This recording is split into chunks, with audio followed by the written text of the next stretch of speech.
Peter Bogdanovich, the ascot-wearing cinephile and director of 1970s black and white classics like The Last Picture Show and Paper Moon, has died. He was 82. Bogdanovich died early Thursday morning at his home in Los Angeles, said his daughter, Antonia Bogdanovich. She said he died of natural causes, considered part of a generation of young new Hollywood directors. Bogdanovich was heralded as an auteur from the start, with the chilling lone shooter film Targets, and soon after The Last Picture Show, from 1971, his evocative portrait of a small, dying town that earned 8 Oscar nominations, 1-2, for Ben Johnson and Cloris Leachman, and catapulted him to stardom at the age of 32. He followed The Last Picture Show with the screwball comedy What's Up, Doc?, starring Barbra Streisand and Tatum O'Neal, and then the Depression-era road trip film Paper Moon, which won 10-year-old Tatum O'Neal an Oscar as well.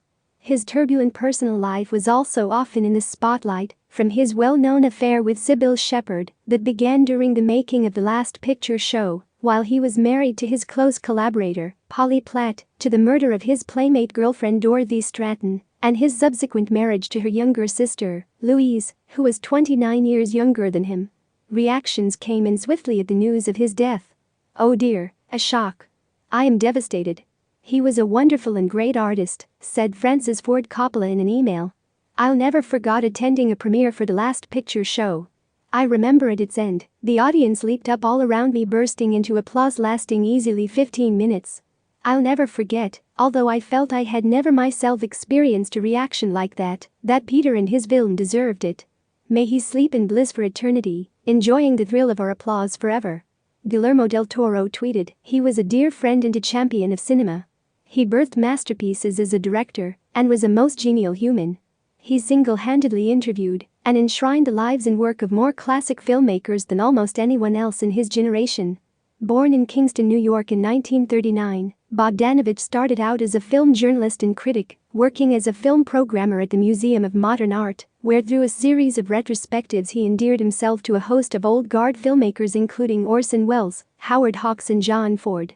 "I've gotten some very important one-sentence clues, like when Howard Hawks turned to me and said always cut on the movement, and no one will notice the cut," he said in an interview with the Associated Press. "It was a very simple sentence, but it profoundly affected everything I've done."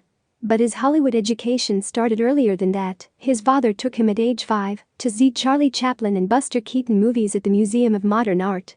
He'd later make his own Keaton documentary, The Great Buster, which was released in 2018. Bogdanovich and Platt moved to Los Angeles in the mid-1960s, where they attended Hollywood parties and struck up friendships with Corman and Frank Marshall, then just an aspiring producer, who helped get the film Targets off the ground. And the professional ascent only continued for the next few films and years. But after Paper Moon, which Platt collaborated on after they had separated, he would never again capture the accolades of those first 5 years in Hollywood. Bogdanovich's relationship with Shepherd led to the end of his marriage to Platt, with whom he shared daughters Antonia and Sashi, and a fruitful creative partnership. The 1984 film Irreconcilable Differences was loosely based on the scandal. He later disputed the idea that Platt, who died in 2011, was an integral part of the success of his early films.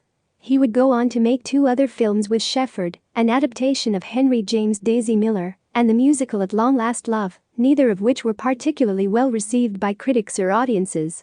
In an interview with the AP in 2020, Bogdanovich acknowledged that his relationships had an impact on his career. "The whole thing about my personal life got in the way of people's understanding of the movies," Bogdanovich said. "That's something that has plagued me since the first couple of pictures." At the time, he was hard at work on a television show inspired by Dorothy Stratton and wasn't optimistic about the future of cinema. "I just keep going, you know. Television is not dead yet," he said with a laugh. "But movies may have a problem."